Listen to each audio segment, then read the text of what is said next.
Öncelikle şunu söylemek gerekiyor. Ateşkes olması insanlarda doğal olarak bir rahatlama, bir gevşeme söz konusu olabiliyor. Ama ateşkes olsa da Gazze'de yapılan abluka, Gazze'de işlenen katliamlar hala devam ettiğini televizyon haberlerinde de görmekteyiz. Bir taraftan Batı Şeria'daki hak ihlalleri de devam ediyor.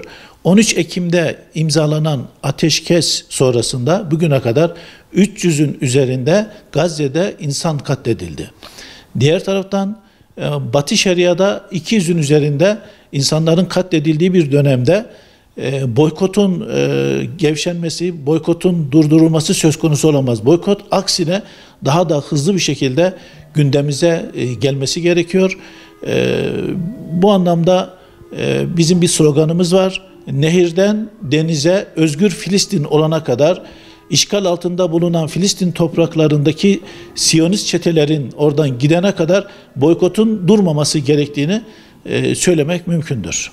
Boykot sadece alışveriş yapan vicdanlı bireylerin yapacağı bir uygulama gibi görünse de aslında boykot sadece işletmelerin ve vicdanlı bireylerin yanında Türkiye'de tüm kamu kurumlarında, tüm meslek örgütlerinde, tüm belediyelerde, tüm sendikalarda ve sivil toplum kuruluşlarında bu konuda alımlarını yaparken boykotlu ürünlerin alınmaması noktasında hassasiyet gösterilmesini buradan tüm Türkiye'deki muhataplarımıza seslenmek istiyoruz.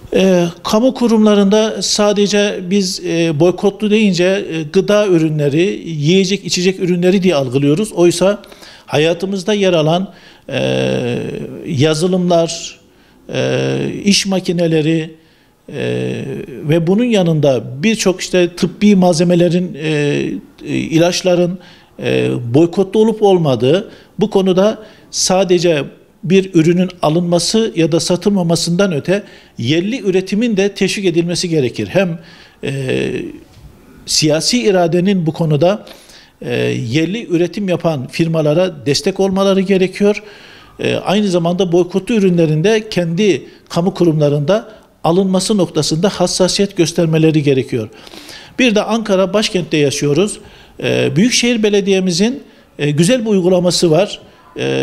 Özellikle bir sosyal belediyecilik anlamında insanlara yardım kartı dağıtıyor. Bu güzel bir uygulama, ancak bu yardım kartlarının Visa ve Master kartları yerine Troy kart şeklinde dağıtılmasını da buradan Sayın Mansur Başkanımıza da seslenmiş oluyoruz. Ayrı ayrı söylemek gerekirse tüm sendikalar, tüm meslek örgütleri, tüm kamu kurumları dediğimizde Milli Eğitim Bakanlığı, Sağlık Bakanlığı, Adalet Bakanlığı, Ulaştırma Bakanlığı, yani sayamayacağımız kadar tüm bakanlıklarda boykotlu ürünlerin satılmaması, bu konuda alımların hassasiyet gösterilmesi gerektiğini söylüyoruz.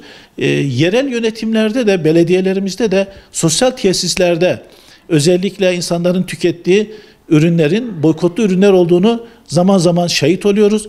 Bu konularda da yetkililere biraz daha hassasiyet göstermelerini buradan boykot çalışma grubu olarak Ankara Filistin Dayanışma Platformu Amfidab'ın bir alt birimi olan boykot çalışma grubu olarak buradan hem Ankara'nın tüm vicdanlı insanlarına, vicdanlı bireylere, aynı zamanda yerel yönetimdeki tüm yetkili kişilere sesleniyoruz. Boykotlu ürünlere duyarlı olalım, hassasiyet gösterelim. Nehirden denize kadar Filistin özgür olana kadar boykota devam edelim.